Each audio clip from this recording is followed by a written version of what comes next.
Fiction writers guilt, ایک سفر، ایک تاریخ، قسط 10، تحریر محمد سلیم سالک، آواز ناصر ضمیر، تکنیکی معاونین زبیر قریشی، مسرت دانش، اہتمام کشمیر ٹریجر۔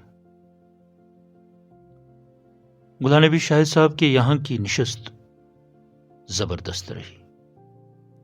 میرے اصرار کرنے پر شاہد صاحب نے اپنا پہلا افسانوی مجموعہ مٹی کے دیے کا نسخہ مجھے یہ کہہ کر عنایت کیا کہ میرے پاس صرف یہی کاپی ہے۔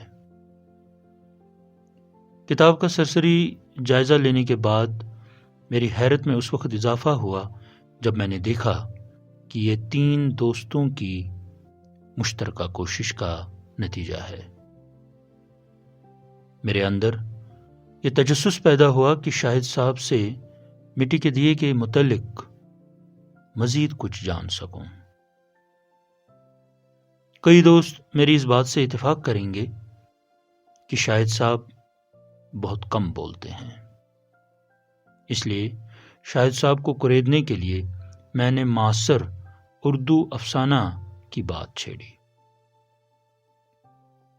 ابھی اس موضوع پر بات ہو ہی رہی تھی کہ ناصر ضمیر نے شاہد صاحب کی دکھتی رگ پر ہاتھ رکھ کر کہا کہ آپ گزشتہ 7ویں عشرے سے لکھ رہے ہیں اور کئی ادبی انجمنوں میں سرگرم بھی رہے ہیں، کچھ ہمیں اس دور کے متعلق بتائیں۔ یہ سنتے ہی شاہد صاحب گویا ہوئے۔ 7ویں اور 8ویں عشرے کا دور ایک سنہرا دور تھا۔ علم و ادب کے لحاظ سے کئی سرکردہ شخصیات سے روبرو فیض یاب ہونے کا موقع ملا۔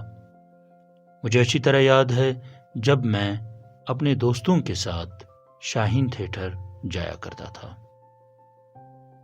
مرحوم ریاض گیلانی کھاتے پیتے گھرانے کے فرد تھے۔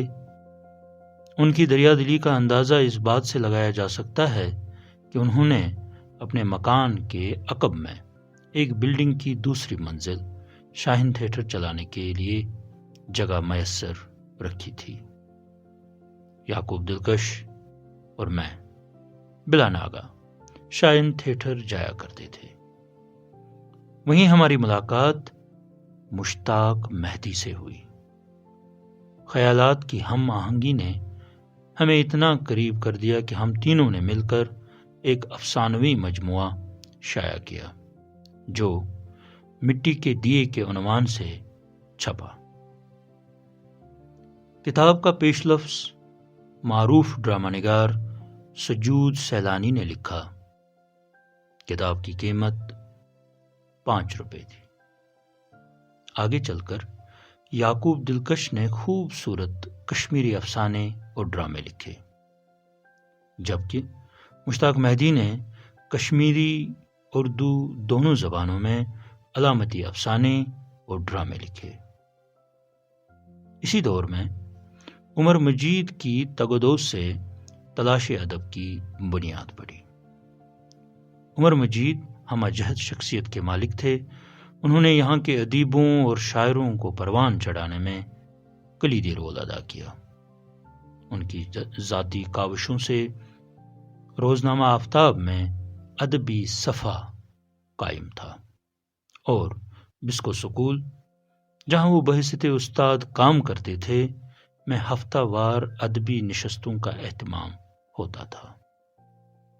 تلاش ادب میں سلطان الحق شہیدی، جاوید آذر، یعقوب دلکش، خالد بشیر احمد، منیر احمد منیر، سجاد حسین، ایم صدیق، ایم قمر، الطاف ناؤپوری، اعجاز بانڈے، عبدالرشید فراق، فیاض دلبر، مہربان علی، مجروح پوربی، فاروق آفاق، جان محمد آزاد اور رفیق ہمراز وغیرہ آتے تھے۔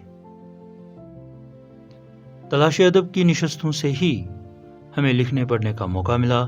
تلاش ادب کے توسط سے ہمیں اچھا بل اور اسلام آباد جانے کا موقع ملا۔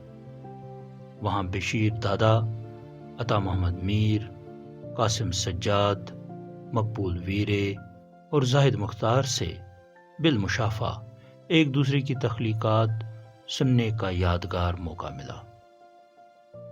کچھ سالوں کے بعد تلاش ادب کا دوسرا نام رائٹرز کلب پڑا۔ رائٹرز کلب کی نشستیں جیلانی قادری کے روزنامہ آفاق میں منعقد ہونے لگی۔ رائٹرز کلب کے اہتمام سے ہی ایس پی کالج کے آڈیٹوریم میں خالد بشیر احمد کے پہلے شعری مجموعے کی رسم رونمائی ہوئی۔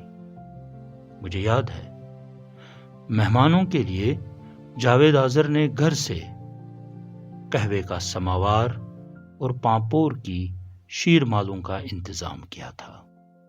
اتنا ہی نہیں بلکہ جاوید آذر کا گھر نروری منزل لال چوک علم و ادب کی آماج گاہ بن چکا تھا۔ قریباً ہر اتوار کو نروری منزل میں ایک ادبی محفل جمتی تھی جو دیر رات تک چلتی تھی۔ بہت کم لوگ ذہین علی کے نام سے واقف ہوں گے۔ وہ بلا کا ذہین اور اچھا شاعر تھا۔ ذہین علی نے مجھے علی محمد لون مرحوم سے ملوایا۔ مرحوم کی علی محمد لون سے قربت کا اندازہ اس بات سے لگایا جا سکتا ہے کہ جب ذہین علی کی شادی تھی تو لون صاحب اپنی اہلیہ کے ساتھ دعوت پر تشریف لائے۔ خالد حسین صاحب نے مجھے اور شمس الدین شمیم کو پنجاب ساہتیہ سبھا میں افسانہ پڑھنے کی دعوت دی۔ میں نے 40 میل لمبی سرنگ افسانہ پڑھا، جبکہ شمیم مرحوم کے افسانہ میں لفظ آلودہ پر چندن سنگھ نے زبردست گفتگو کی۔ پہلی دفعہ مجھے لفظوں کے سیاق و سباق کا اندازہ ہو رہا تھا۔ رائٹرز کلب کے اہتمام سے پروفیسر رحمان راہی، پروفیسر حامدی کاشمیری اور مکھن لال مہو کے ساتھ شامیں گزری۔ مکھن لال مہو کی شاعری طنز و مزاح سے بھرپور ہوتی تھی۔ اس میں کوئی شک نہیں کہ ایسی نشستیں میری زندگی کا اثاثہ ہے۔ جاری۔ اگر آپ کو یہ ویڈیو پسند آیا ہو تو برائے کرم لائک، شیئر اور سبسکرائب کرنا نہ بھولیں۔ بہت بہت شکریہ۔